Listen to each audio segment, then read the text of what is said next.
Hello and welcome to Light Lore. Today we're going to be starting a new series in the Light Lore kind of subset, and this is the Dragon Age series. We've done Game of Thrones Light Lore before and we're still going to continue that, but this is like a kind of sister series to the Game of Thrones one, just to kind of freshen it up. If I keep doing Game of Thrones like all the time as every Light Lore, I'll probably get bored of it and I'll probably run out of ideas. So if I use kind of different games, different movies, different stuff like that, then we'll make it last longer and we'll kind of stretch out different things. And I think Dragon Age is the type of universe that you can really delve into lore quite well, because well, there's more to it than you know, because they've got like comics and stuff which a lot of people don't buy, and they've got extra stuff about the world, and Ferelden and Thedas is a really interesting place, which I would say is nearly, if not as good as Game of Thrones world as well.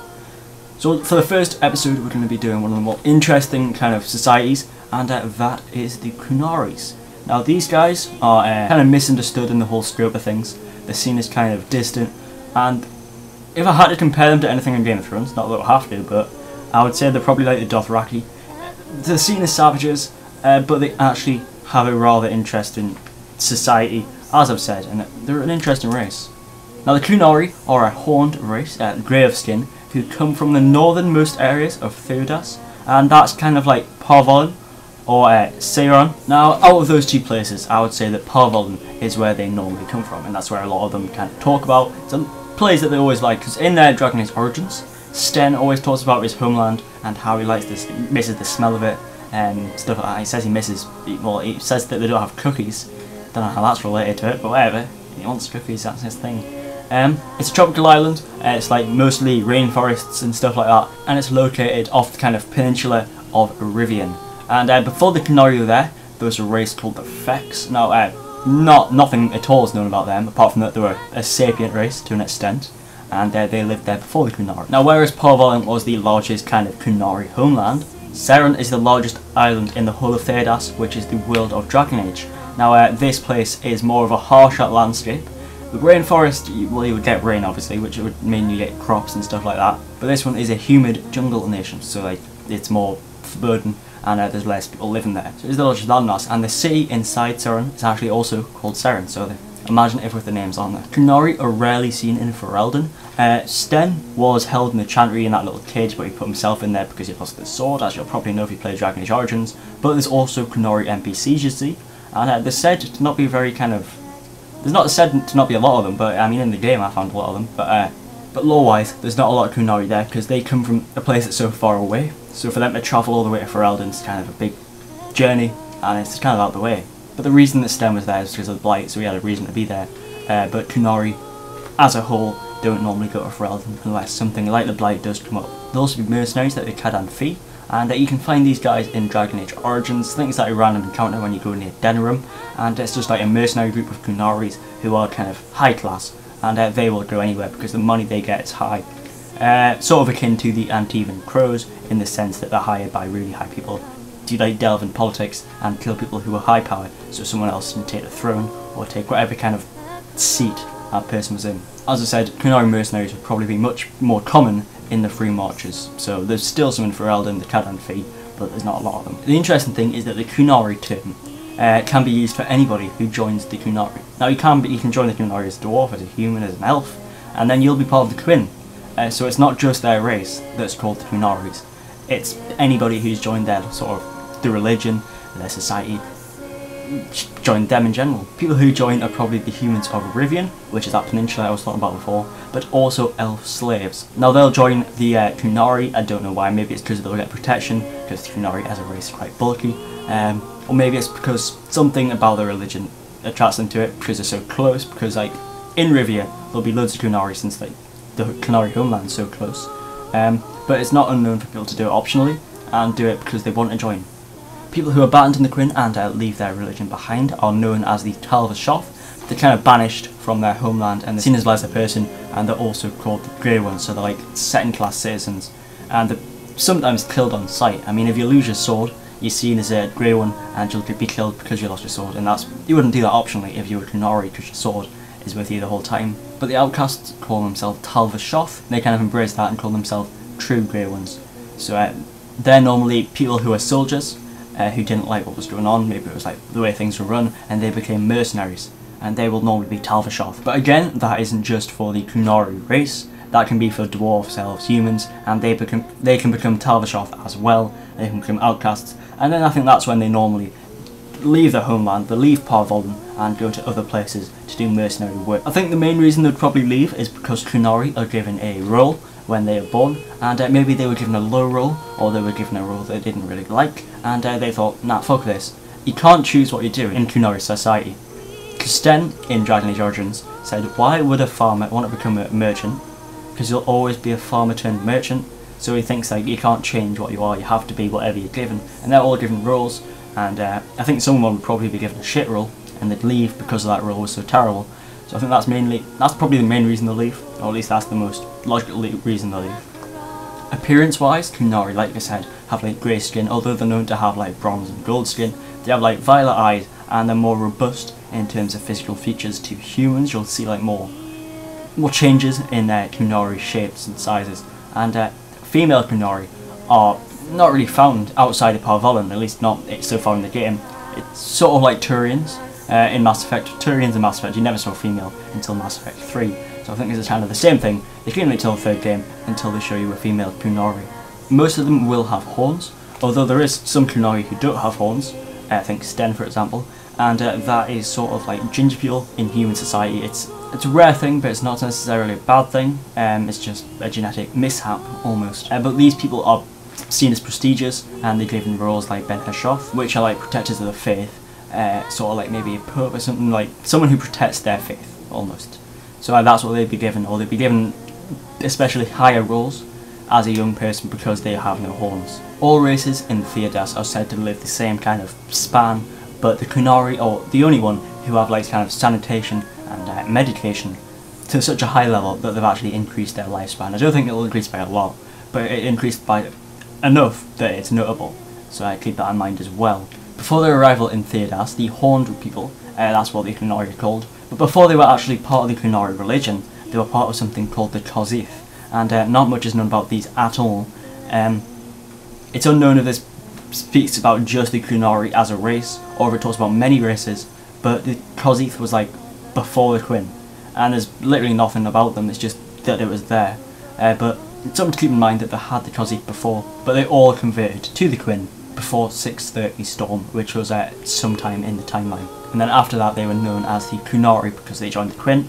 Maybe before that they were called the Koz, because they were part of the Kozith. I don't know, it's just a guess. The first contact with Kozith was outside the Qunari wilds. There was like a small group of them who'd maybe ventured into Thedas and then ventured into Ferelden, and they were outside the Qunari wilds, but this was during the first Blight. So Darkspawn came in and attacked them all. They didn't know what the Darkspawn were, and they didn't know how to fight them obviously because they were from a different place.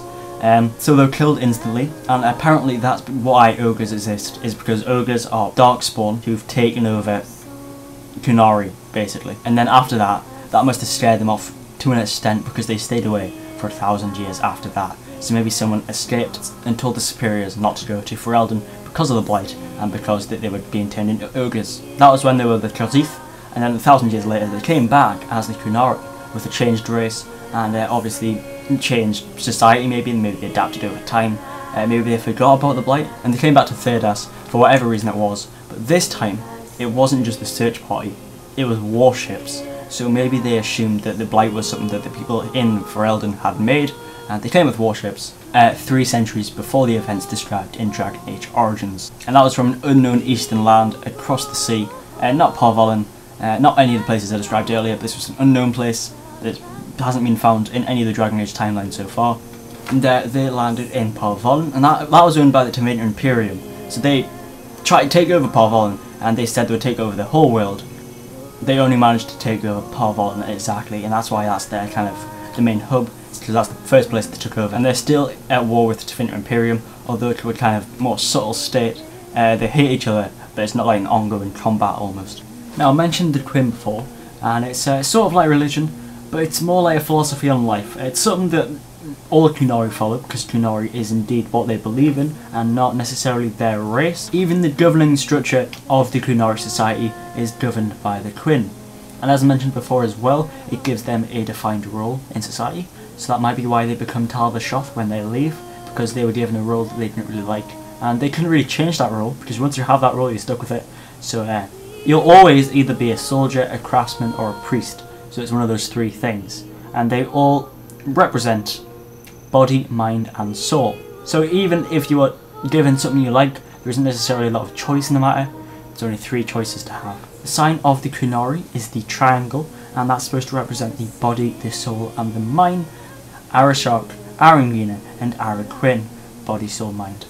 The Salisori are three people who represent the body, soul, and mind again, but these are like the council of the Qunari, and they will decide everything about the society. So they're seen as like elders, and they're respected people because they represent all three of the different fields of Qunari society.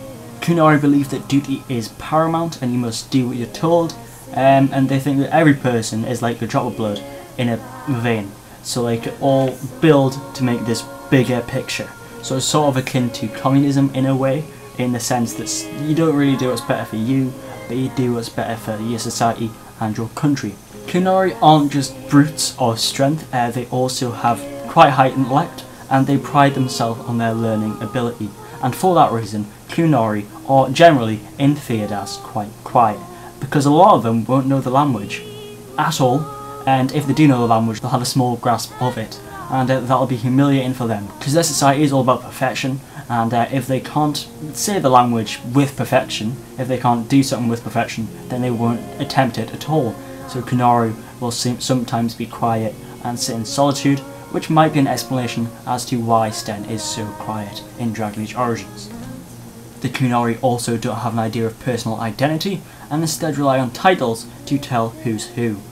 A Qunari's personal name isn't what we think of a name, but it's sort of like a social security number, and that's information that other races and people around them will use to keep an eye on breeding, to see what they're doing, and to kind of keep a hold on them. So they're a lot like the Krogans from Mass Effect in that sense, that everybody else tries to keep a hold of them, tries to keep breeding down to a low level, and they're kind of impoverished almost. They're a second class citizen because of something they did in the past, and it's something that might not even happen again. It's different people now, because time has passed obviously, so they're forced to have kind of second class lives because of something their ancestors did. Qunari have no family, they have no marriage ideals, they have no children. Qunari's family will indeed be their co-workers and the people who are part of their kind of trinity. So if you're a warrior, it would be your fellow soldiers. If you're a craftsman, be your fellow crafters. They have no idea of family at all. Although despite that, Qunari do in fact have emotions. They feel love, they have friends, but they don't associate that with mating. Mating is seen as a kind of necessity in life, and it's your duty to do it. Then they don't take any pleasure in it. They just don't see sleeping with someone as a pleasure. The Timosrians are like a kind of priesthood of the Qunari, and they have a rather interesting role, and a rather big role in Qunari society. They're all females, which might lead an outsider to believe that all Qunari's culture is determined by females, is governed by females. But they don't see it the same way. The brain could rule the body, but so could the heart. So different people in the Trinity have different roles, which all comes together to make this whole kind of big machine. And that seems to be something they're trying to drill into people, and it seems to be one of the things they talk about again and again throughout their society. Antan is the Canary Army, which is led by the Arashok, who is someone who kind of crash landed in Kirkwall and resides there. He's like the general of the Qunari almost, because the army in Qunari society is seen as something really important. It's the arms, legs, ears and eyes of the Qunari as a whole. So anytime they meet a new culture, or anytime they move to a new location, the army will go first, and most people in Qunari society are actually part of the army. So that seems to be like the main bulk of people, because it's so important to them to kind of branch out and show what kind of a foreboding thing, kind of might they can be to other cultures who might want to kill them. And then there's a subset of the Antam, which is the Beresart, and Sten from Dragon Age Origins was part of the Beresart. And what they really do is that they are part of the Arashok's kind of second-hand man, like all of them as a whole are a second-hand man, and they go forward and look for what the Arashok wants them to look for. So for example, Sten went to find what the Blight was about, and they'll do different things, maybe in Olesia, maybe in different places around Thedas. But what they basically do is just venture to new places. In terms of technology, the Qunari are very far advanced, but because they came from such a faraway land, not many people know about them, they have explosives, which are better than that of the dwarves, who made theirs using lyrium, and it's said that their city has aqueducts and has kind of sanitary regulations that enhance their life. They also developed a gas which can cause people to become crazy, and that normally works on other races, but I think it probably affects the Qunari as well. And then alongside technology you have magic and mages, and mages are known as Sarabas, which basically means dangerous or like kind of unworldly, and mages in Qunari society are banished to an extent. They're seen as second class citizens amongst second class citizens, and kind of treated as slaves almost. They think that they can't control themselves, the mages can't control themselves, so they'll pretty much just cage them up and keep them away from anyone who they could harm. And then they're given to a certain person who has a control rod, and they are in control of the mage. So it's like they have a master who looks after that. Qunari view other nations and other races as inferior people, and they think they should either be killed or converted to the Quinn. And in that sense, they're a very dominant presence. Those who won't join the Qunari Quinn become mindless husk.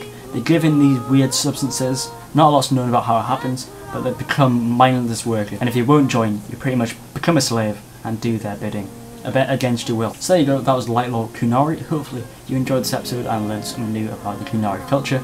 Like I said, they are one of the more interesting races amongst the Dragon Age world, and it's one that I really like. If you don't know yet, Qunari are going to be a playable race in Dragon Age Inquisition, and I think it's going to be really fun to play as them, as there's never been a Qunari playable character before.